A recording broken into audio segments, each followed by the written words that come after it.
भारत के पड़ोसी देश से श्रीलंका में दिनों दिन आर्थिक जो हालात हैं, जो इकोनॉमिक क्राइसिस हैं, उसकी सिचुएशन बदतर होती जा रही है। दिन पर दिन इकोनॉमिक क्राइसिस बढ़ते जा रहे हैं। और भारत ने जो है अपने इस करीबी देश को, इस पड़ोसी देश को अभी तक कुछ बिलियन डॉलर्स की मदद कर दी है। और दूसरी तरफ चाइना जो है वो भी श्रीलंका के ऊपर काफ़ी क्लोज वॉच कर रहा है, काफ़ी ज़्यादा गिद्ध की तरह नजरें गड़ा करके बैठा हुआ है और पूरी सिचुएशन को वॉच कर रहा है। अब श्रीलंका के अंदर जो आर्थिक संकट है और जो सरकार के विरोध में जो प्रदर्शन चल रहे हैं वो बिल्कुल ऑब्वियस है। और चीन के जो समर्थक के रूप में जो माना जाता है श्रीलंका, इसकी सरकार चला रहे हैं दो भाई, जो कि महिंदा राजपक्सा हैं। और प्राइम मिनिस्टर की पोजीशन पे एक भाई है और प्रेसिडेंट की पोजीशन पे दूसरा भाई है। अब क्वेश्चन ये उठता है कि जो सरकार अगर किसी वित्तीय समस्या से गुजर रही है और सरकार अगर चली भी जाती है, अगर सरकार गिर जाती है, तो भी इकोनॉमिक क्राइसिस एकदम से सॉल्व नहीं होते हैं, उसमें एक लंबा समय लगता है। श्रीलंका के इस इकोनॉमिक क्राइसिस में भारत ने अभी तक जो है श्रीलंका की 2.4 बिलियन डॉलर से मदद की है अभी तक। और श्रीलंका ने चाइना से भी हेल्प की मांग करी है, जिसमें चीन ने आपात मानवीय सहायता के तौर पे 31 मिलियन डॉलर की मदद जो है श्रीलंका को करी है। और ये जो फिगर है 31 मिलियन डॉलर की, जो चाइना ने हेल्प करी है श्रीलंका को, ये भारत की जो हेल्प है श्रीलंका को उसका सिर्फ 2% है। और क्वेश्चन तो यहाँ पे ये राइज होता है कि श्रीलंका ने जबकि चाइना से 2.5 बिलियन डॉलर के आसपास की मदद मांगी थी और उसे बिल्कुल एक छोटा सा फिगर 31 मिलियन डॉलर का जो है सिर्फ श्रीलंका ने सैंक्शन करा है अभी तक। ऐसे हालात में और इस बैकग्राउंड में क्वेश्चन अब ये उठ रहा है और ये आर्ग्यूमेंट्स प्रेजेंट किए जा रहे हैं कि ये भारत के लिए जो है एक बहुत ही बढ़िया अपॉर्चुनिटी है श्रीलंका को अपने फेवर में करने के लिए और उसे अपना एक अच्छा एलाई बनाने के लिए।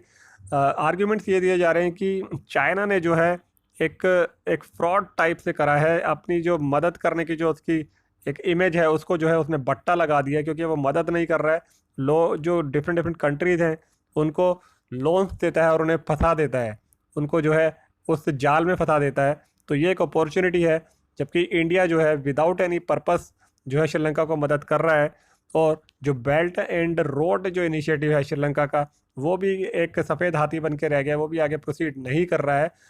और एक आर्ग्यूमेंट ये भी दिया जा रहा है कि जो राजपक्षा की जो सरकार है, जो प्रेसिडेंट और प्राइम मिनिस्टर की पोजीशन पे दोनों भाई बैठे हैं, वो सरकार भी जो है गिर सकती है।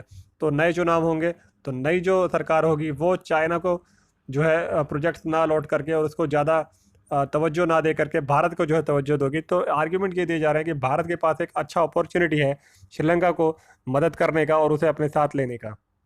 यहाँ पे एक क्वेश्चन ये उठता है कि भाई चीन एक्चुअली ऐसा कर क्यों रहा है, आखिर ऐसा कर क्यों रहा है? वो इतना जो भरोसेमंद दोस्त होने का जो अपना प्रॉमिस करता है, जो अपनी एक इमेज दिखाता है, उसको दांव पे क्यों लगा रहा है?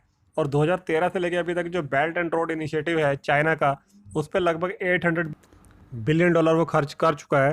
और चीन का इसमें टारगेट ये है कि वो दूसरे जो देश है यूरोप के और मिडल ईस्ट के और एशिया के, उनको जो है अपनी कंपनियों के एक बिजनेस वो इकट्ठा कर रहा है, कॉन्ट्रैक्ट लाने की सोच रहा है कि वहाँ से जो है इजीली उनके साथ बिजनेस किया जा सके। अब चीन की ये जो परियोजना है बेल्ट एंड रोड इनिशिएटिव, इसको अमेरिका जो है और जो वेस्टर्न कंट्रीज़ हैं वो क्रिटिसाइज इस बेस पे करते हैं कि भाई ये चाइना की जो है कूटनीति है बाकी देशों को कर्ज के जाल में फंसाने की। तो पॉइंट ये है कि क्या ये इंडिया के लिए अपॉर्चुनिटी नहीं है क्या? देखिए, ये इतना आसान नहीं है एक्चुअली। चीन ने इतना ज़्यादा निवेश करके रखा हुआ है श्रीलंका के अंदर और इतना ज़्यादा कर्ज दे के रखा हुआ है कि चाह करके भी जो है वो भारत के साथ या अमेरिका के पक्ष में उसके लिए झुकना इतना आसान नहीं होगा। 2015 में भी क्या हुआ था, महिंदा राजपक्षा की जब सरकार गिर गई थी तो नेशनल यूनिटी गवर्नमेंट की जब स्थापना हुई थी, जब नई गवर्नमेंट बनी थी, तो उसने जो है चीन के कई कॉन्ट्रैक्ट्स को कैंसिल कर दिया था। और बाद में जो है लेकिन सरकार ने बाद में ये योजना दोबारा से जो है रिस्टोर कर दी, क्योंकि वो उसको ये रियलाइज़ हुआ कि वो कर्ज के जाल में अच्छा खासा फंसा हुआ है।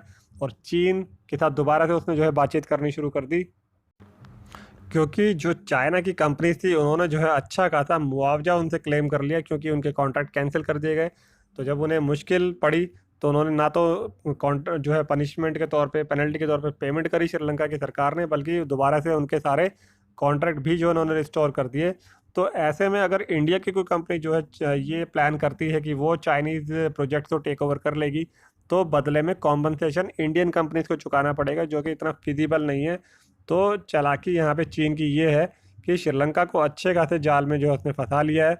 और चीन के पास जो है अब बदले में जो कोलंबो पोर्ट सिटी है, ये सारी जो परियोजनाएं हैं, जो प्रोजेक्ट्स हैं, वो उसे दिख रहा होगा कि बदले में जो है वो इन्हें हथिया लेगा, क्योंकि श्रीलंका इस पोजीशन में है ही नहीं कि वो उसका कर्ज जो है लौटा सके। अब चाइना को इससे कोई फ़र्क नहीं पड़ता कि उसकी इंटरनेशनल रेपुटेशन पे क्या फ़र्क पड़ेगा, क्योंकि उसको जो है ये पता है अपने पास्ट एक्सपीरियंस से कि जो कुछ कंट्रीज हैं जैसे कि पाकिस्तान हो गया, ये देश जो है चाइना से जब मदद मांगते हैं तो वो उसकी पब्लिक इमेज नहीं देखते हैं, उसकी इंटरनेशनल इमेज नहीं देखते हैं, उन्हें कोई फ़र्क नहीं पड़ता।